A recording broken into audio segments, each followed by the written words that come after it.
see the drip, yeah, I'm fitted up. Hop in my car and the giddy up. Secure the bag, yeah, I get the bus. Pick it up, pick it up, pick it up. You see the drip, yeah, I'm fitted up. Hop in my car and the giddy up. Secure the bag, yeah, I get the bus. Pick it up, pick it up, pick it up. Ooh, I've been on the flex since flex on. Neighborhood all in your eardrums. I ain't never scared like Bone Crush. Boy, I got God, don't fear none.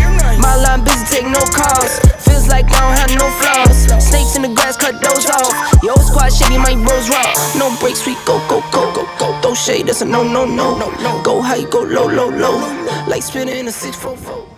Halo teman, gue Frans, sama datang di channel Frans Delano, dan kali ini gue akan mereview new Honda ADV 160. ADV 160 ini ada dua tipe, yaitu tipe CBS dan ABS. Untuk perbedaannya gue akan bahas di video berikutnya. Untuk sekarang kita akan mengulik lebih dalam new ADV 160 tipe CBS. Untuk tipe CBS memiliki 3 varian warna, yaitu merah, hitam, dan putih seperti yang gue punya.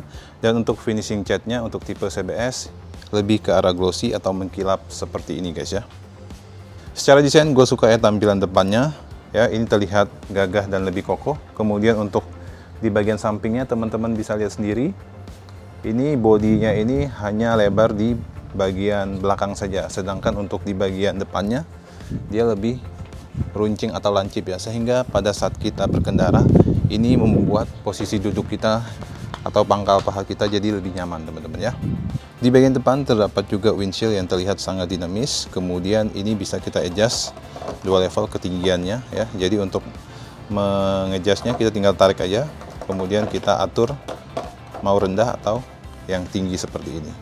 Kalau kita naikkan seperti ini berfungsi untuk menghalangi angin langsung masuk ke badan kita. Dan ini juga membuat aerodinamikanya lebih baik saat berkendara.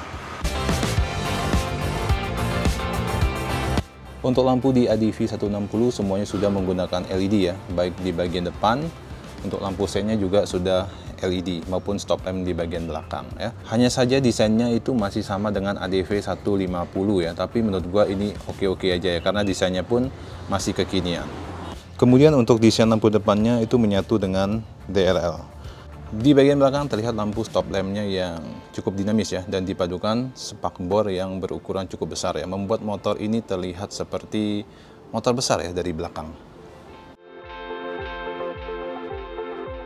Desain suspensi depannya juga terbilang kokoh guys ya, terlihat rem cakram berukuran cukup besar di bagian roda depannya. Untuk ban belakangnya juga cakram, hal ini pastinya akan memberikan kestabilan dalam melakukan pengereman serta terlihat semakin sporty ya dan tangguh di kelasnya.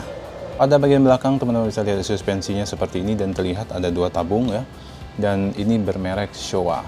Ini bukan cuma pemanis atau gaya-gayaan guys ya, ini memang asli berfungsi untuk menambah kestabilan saat berkendara, terutama saat menikung atau saat melintasi jalan yang rusak maupun saat berboncengan, jadi lebih nyaman. Dan waktu gue cobain memang untuk shock belakangnya ini lebih keras ya, karena kan bobot motor ini naik, jadi sebagai kompensasinya maka spring rate di suspensi belakangnya dibuat sedikit lebih keras. Untuk bagian kaki-kakinya, ADV 160 ini menggunakan velg ukuran 14 inci di roda depan dan menggunakan ban semi 2 purpose merek Federal ya, ukuran 110/80. Sedangkan di belakang velgnya berukuran 13 inci dan ban berukuran 130/70.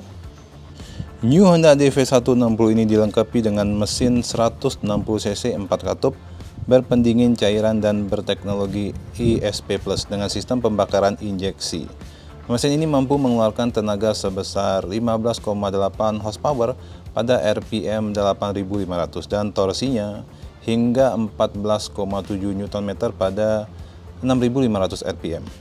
Untuk konsumsi bahan bakar, ADV 160 ini bisa mencapai 45 km per liter sehingga mampu menempuh jarak hingga 364 km dalam sekali pengisian penuh ya bahan bakar guys ya.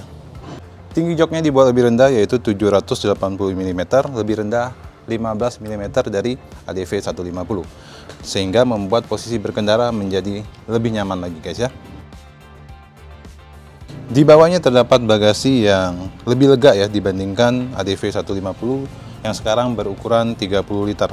Jadi ini bisa menempatkan 1 buah helm ya, dan kemudian ini masih bisa kita taruh jaket dan sebagainya. Untuk helm half face kalau kita tutup ini nggak mentok guys ya. Sedangkan kalau kita taruh helm full face Ini juga masih muat, tetapi dia agak mentok sedikit ya. Jadi di sininya agak mentok, tetapi kalau kita paksakan itu juga nggak masalah. Masih bisa taruh satu buah helm full face, mantap. Sementara itu kini panel meter di ADV 160 ini sudah full digital guys ya. Desainnya baru dan layarnya juga cukup besar. Kini kita bisa mendapatkan informasi putaran mesin atau RPM dan juga durasi trip.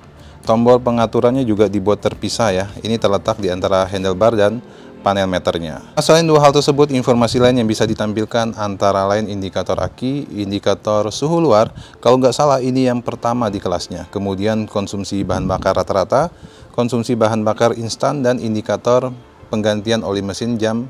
Juga ada trip A dan trip B. Untuk kenyamanan juga telah dilengkapi USB charger pada konsol box dengan daya maksimal 5 volt 2,1 ampere menggantikan power charger pada model yang lama. Ini juga termasuk mantap guys ya. Untuk posisi berkendara di motor ini dengan tinggi gua yang 181 cm, menurut gua ini cukup nyaman ya. Kemudian untuk joknya ini memang tidak terlalu empuk, tapi juga itu nggak keras-keras banget ya. Oke, sekarang kita akan coba dengerin knalpotnya seperti apa. Oke guys, untuk bunyi knalpotnya ini cukup bagus ya menurut gua. Cukup nyaring, tetapi juga nggak terlalu berisik. Kita coba pakai bentar di dekat-dekat sini.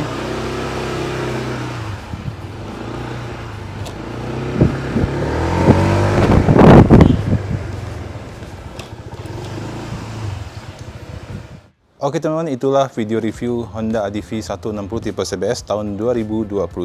Semoga video ini bermanfaat dan nantikan juga video lainnya tentang ADV 160 seputar impresi berkendara, test ride, dan komparasi dengan merek lainnya.